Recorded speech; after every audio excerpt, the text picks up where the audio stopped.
Of the Atlanta Braves. WJBF News Channel 6, celebrating 70 wonderful years. The live 5 for 6 Skyview Network, sponsored by Terry Lambert Hyundai. Well, we got ourselves a really nice fall day today, and these cool fall temperatures, though, are going to continue over the next several days, as we'll be well below the average high of 79. We'll look at the chilly forecast straight ahead. Right now on News Channel 6 at 4 pedestrian deaths in South Augusta in 1 week. What people who live there are saying about safety on the roads. Plus, helping victims of child trafficking heal. We're taking a closer look at some of the programs available to victims in the CSRA. And how you can help spread some holiday cheer in Aiken County. As your News at 4 starts now. Live from Television Park, this is WJBF News Channel 6 at 4. Good afternoon, everyone. I'm Jenny Montgomery. Thank you so much for joining us. Coverage you can count on begins in Richmond County, where people are worried about road safety in their own neighborhood. Bria Smith explains. 4 pedestrian deaths in the last week have some in South Augusta concerned. Some I spoke with who didn't want to go on camera say pedestrians should also be mindful of jaywalking and wearing brighter colors. But neighbors' main concern is implementing safer rules. I think that they should put more sidewalks up here so pedestrians can walk on the sidewalks instead of walking close to the street. Because you can see right there, there's not much space right down the street. So it will be fatalities, like right down the curve, come right around this curve especially. Those I spoke with say they hope safety adjustments can be made sooner rather than later before another life is lost. In Augusta, Bria Smith, WJBF, News Channel 6. One man is behind bars in Augusta accused of robbing 3 businesses on the same road on the same night. 35-year-old Philando Mobley is charged with several counts of armed robbery. It happened last night on Peach Orchard Road. Police say he held up clerks at Zaxby's, Church's Chicken and Family Dollar store and demanded money from the register. They say he was holding his hand inside a backpack, indicating he had a gun. This week, Child Enrichment in Augusta is hosting a free event to help raise awareness about the dangers of child sex trafficking. It's a special screening of the documentary Nameless, which addresses child sex trafficking in Washington, D.C. The event starts at 1 p.m. and will include a discussion afterwards. It's coming up Thursday. While you're there, you can also get a tour of Child Enrichment's new facility on Walden Drive. In a series of special reports, Barclay Bishop has been investigating what child sex trafficking looks like here in our community and how local agencies help victims heal. Hope for Hooves in North Augusta uses animals to help in therapy sessions. Founder Michelle Derrick says it's incredible to watch the victims start to open up the more they care for horses on the farm. Another program, I Care, provides immediate and long-term care for victims. Volunteers can provide support to the FBI during sting operations. We wait through the night as the law enforcement is doing their job, and then we get the call and we go and pick up. The largest number that we've ever picked up has been 5 women with 2 children, and 2 of the women were pregnant. Coming up at 6, we'll hear from a mother whose adopted daughter was sex trafficked at a young age and how one of these programs is helping that child heal. Serenity Behavioral Health Systems will soon be certified as a community behavioral health clinic. The facility was awarded a new 4-year, $4 million federal grant from the Substance Abuse and Mental Health Services Administration. The money will be used to help add care coordination, medical screenings, and extended services hours. A mobile behavioral health care unit will also be set up in rural areas of Richmond, Columbia, and McDuffie counties. Time now to take a first check of our forecast. For that, let's turn to Chief Meteorologist Tim Miller. Jenny, we'll take a look outside. The Georgia Carolina State Fair cranks back up in just under an hour. Tonight is 2 for 10 Tuesday, and it's Youth Fair night at the fair. News Channel 6's Brad Means and Miller Hyatt will be live from the Midway during our 5, 5:30, and 6 p.m. newscasts. And in Aiken County, a lot of folks are no doubt having fun at the Western Carolina State Fair. And no surprise here, the rides and food are fan favorites. Tonight, you can get unlimited enchanted rides for $15. The Western Carolina Fair also has shows, including a demolition derby. Keep doing laps until one car is left, and all the other ones get too banged up to continue.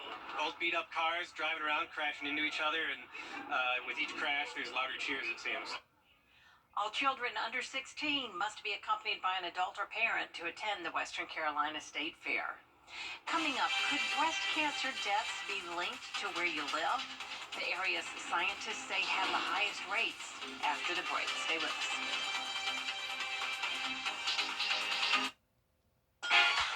.com/betteryou. Congratulations, News Channel 6. On 70 wonderful years.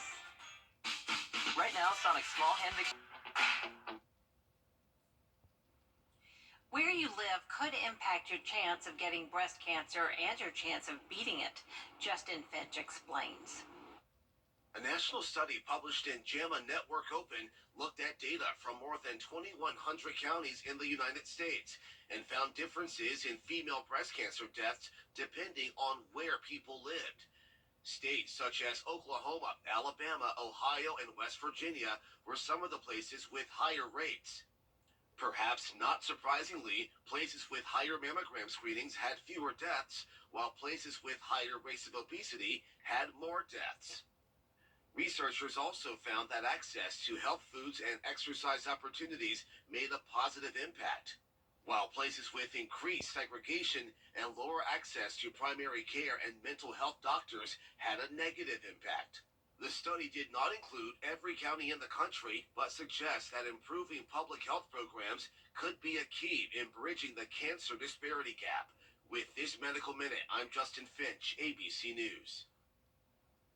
Hard to believe everyone's favorite Chrissy is gone. Flowers were placed on the Hollywood Walk of Fame star for Suzanne Summers Monday.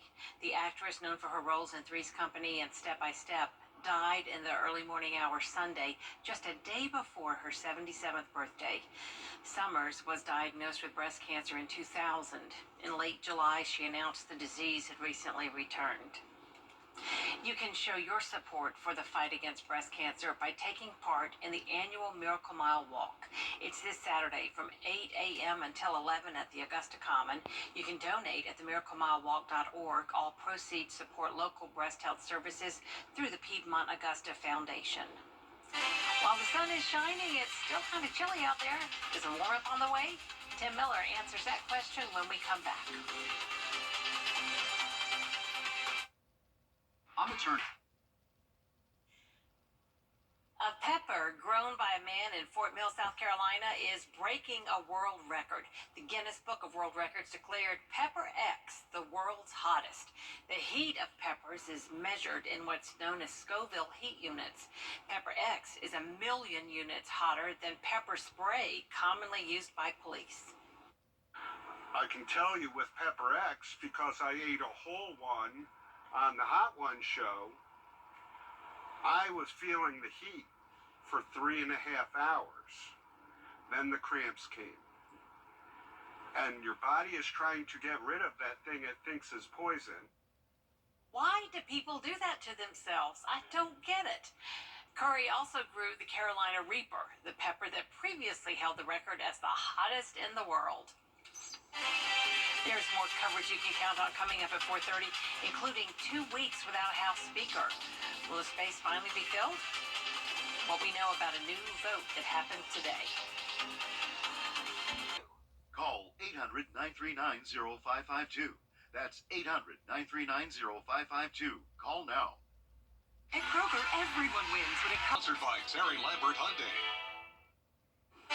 Well, it was a beautiful day today, no doubt about it, but it was cool. Unseasonably cool as we're well below normal. These fall temperatures will continue to be below normal for the next several days. A full look at that 5 or 6 forecast is straight ahead. Now on News Channel 6 at 6, budget talks underway in Augusta. How city leaders want to spend money in 2024. Plus, continuing our series on child trafficking in the CSRA. What resources are available to help victims begin the healing process? And bringing holiday cheer to everyone. What Aiken County's doing to give folks a Merry Christmas. As your news at 6 starts now. Live From Television Park, this is WJBF News Channel 6 at 6. Good evening, everyone. I'm Jenny Montgomery. Thank you for joining us tonight. Coverage you can count on begins with a battle of the budget in Augusta underway. The interim administrator presenting a $200 million general fund plan for city leaders to consider. George Escala has the story. Augusta's 2024 spending blueprint now in the hands of city leaders. The general fund is recommended to top $200 million, with the budget growing by almost 5% over 2023. Times are changing, our population is growing, and so of course it's going to take more to operate a budget. But a growing budget does not mean a growing tax rate. Not for FY24.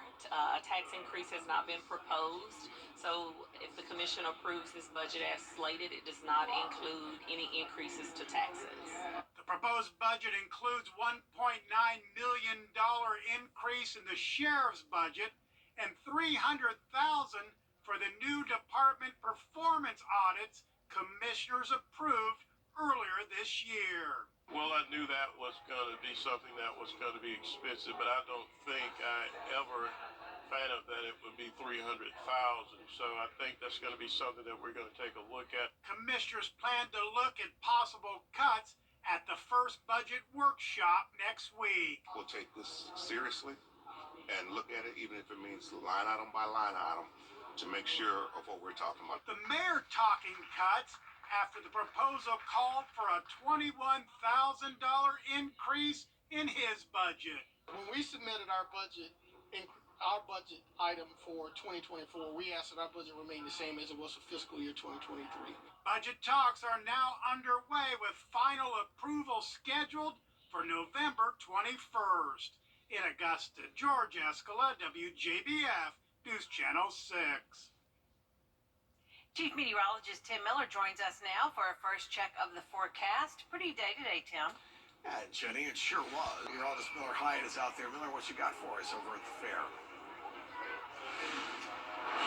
Well, hey, Tim, I'm here at the fair, and I haven't had a funnel cake yet, but of course I will. I told you that the other day. So I'm here in front of the quad runners. We got some fun rides. It's raining bubbles here at the fair, but you don't need to be worrying about any rain. We've had very nice weather, sunshine all around, and like you mentioned, temperatures are going to fall fast with these clear skies. So you want to make sure that you're having those layers on as you head out to the fair with your friends and your family. So it's going to be a great night. No worries as far as the weather goes, and it's going to be awesome weather for you tonight. I hope you enjoyed the fair, and I'll send it back over to you.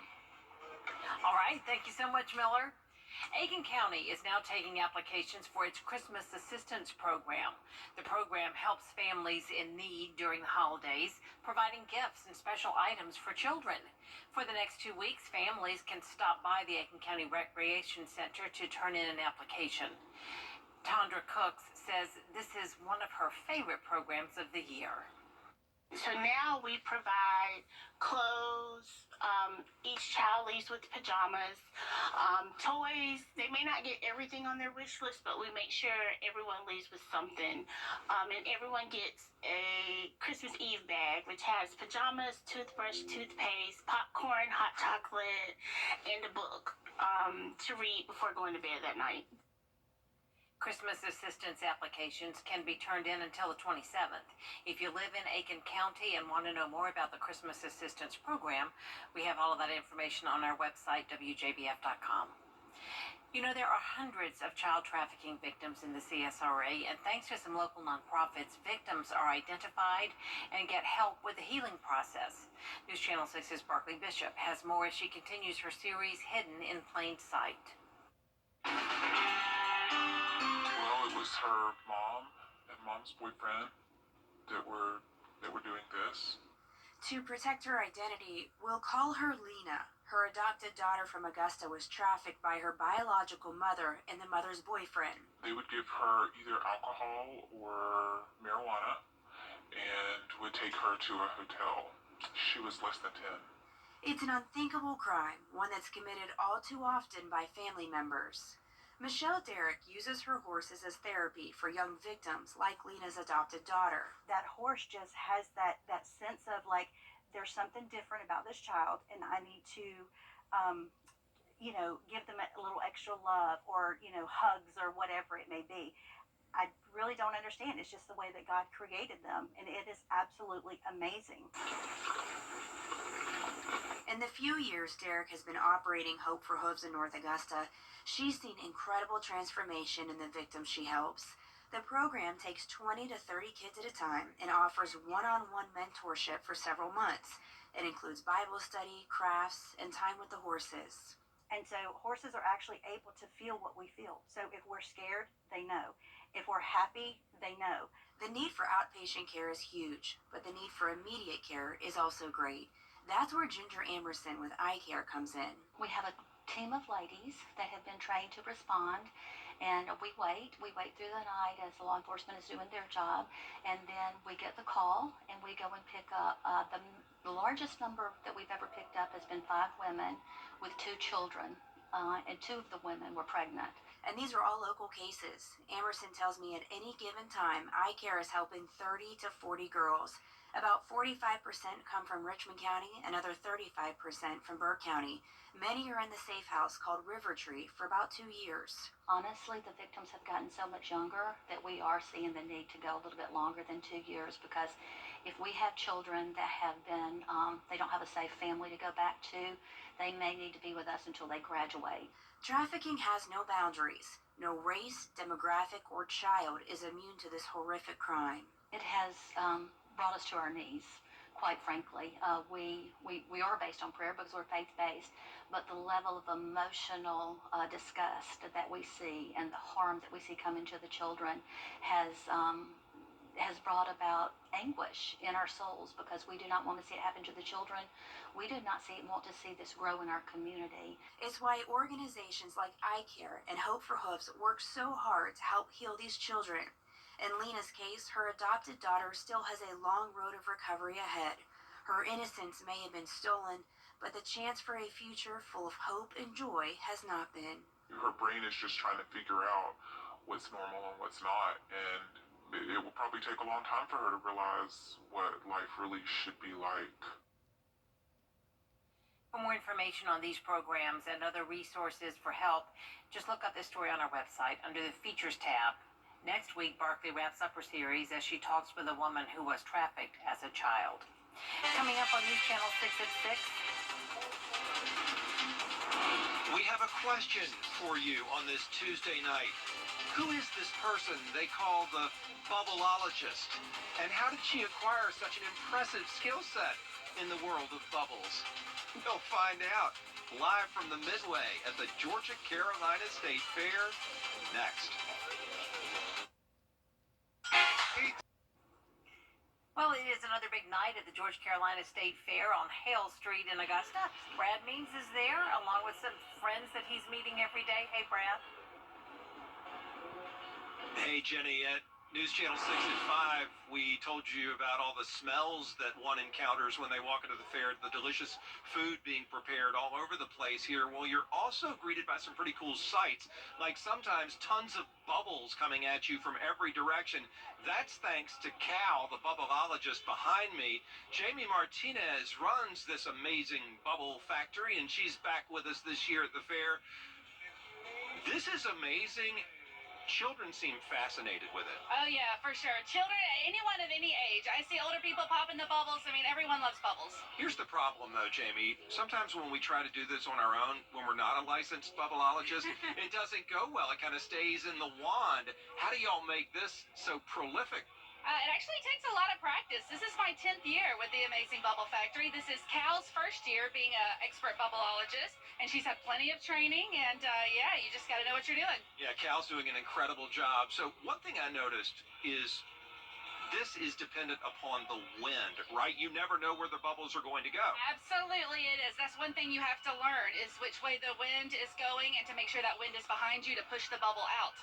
Well, Your location is wonderful. It's right when you walk in the Hale Street gate, and so I hope you get tons of folks to come by and check out the amazing Bubble Factory all fair week long. Thank you. Thank you. Absolutely, Jamie. We'll talk to you again soon. Jamie does a lot of great things here at the fair. You'll love getting to know her over the next couple of days. And Jenny, tell Tim Miller that I think I just got a grasp of how the jet stream works, the way these bubbles are dependent upon the wind. It's got to be connected to what he does. We're live at the Georgia-Carolina State Fair. I'm Brad Means. Jenny, back to you. Did you know service makes the difference? Now, WJBF sports coverage you can count on. The state volleyball playoffs underway in both Georgia and South Carolina this week. In Georgia, softball teams competing in super regionals this week. The top 8 from each class advancing to the state tournaments in Columbus. One team that already punched their ticket this afternoon, the Lady Bulldogs from Harlem, heading back to the 3A tournament. They swept their super regional with today's 14-8 win at Savannah Christian. Their state tournament run begins October 25th. Thanks to Coach Holder for the video. And Greenbrier dropped their first chance to make it to Columbus. Got a rematch going on right now with Northgate. Washington Wilkes is headed to the Elite Eight with a 9-0 win over Marion County, and the defending state champs from Emmanuel County in action along with Cross Creek as well. Georgia fans, you can stop offering to give Brock Bowers your healthy ankle. The All-American tight end had surgery on Monday to stabilize a high ankle sprain. The team announced it. Did not release a timetable, but assuming it's a tightrope surgery, the return time anywhere from 3 to 6 weeks at a minimum. Bowers looks to be out for the Florida game and probably Missouri the following week. Dogs on a bye week.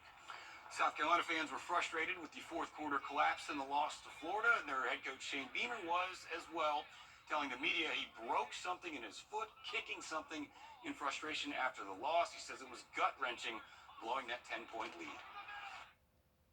Before anybody starts the narrative like the head football coach is frustrated and lost his poise and all that, no, I care. And I care about these kids, and I was really upset on Saturday night because I didn't do enough to help them get over the hump and win the football game. So don't think I have to have surgery, but there is a broken bone in my foot. It hurts like you know what, but I've got to show toughness and fight through it. Been one of those years. Said he will be on the sidelines on Saturday at Missouri and won't need surgery.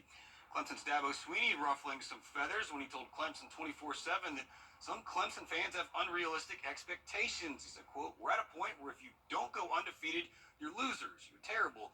And that is just such a terrible mindset. Honestly, maybe we need to lose a few games and lighten up the bandwagon. Sometimes the bandwagon can get a little too full." End quote. At his presser on Tuesday, he elaborated on those comments. I love our fans. I think we got, again, 98.5% of them are amazing. But the other 1.5%, they create a lot of the problems. They're part of the problem, not part of the solution.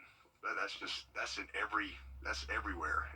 You always have. I mean, that's what social media does. It's a loud voice for a minority of people that want to complain about something. Clemson's at Miami Saturday for an 8 o'clock kickoff. We will be right back. First with their own words? What if you could design the perfect furniture store? That's easy. First, you'd have a low price guarantee so every single customer knows they're getting a great deal. As great as the online prices? Even better. Then you add a great selection of quality furniture. Personalized service. Lots of customizable options. And your own free designer. Ooh, I like that. Good, because our family name is proudly on it. Is Weinberger's the perfect furniture store? Yes, it is. It's October. Something about the morning makes you feel good now. You know that I love you. Good morning, Augusta. That's our report for now. Thanks so much for watching. We'll see you again at 11. Good night.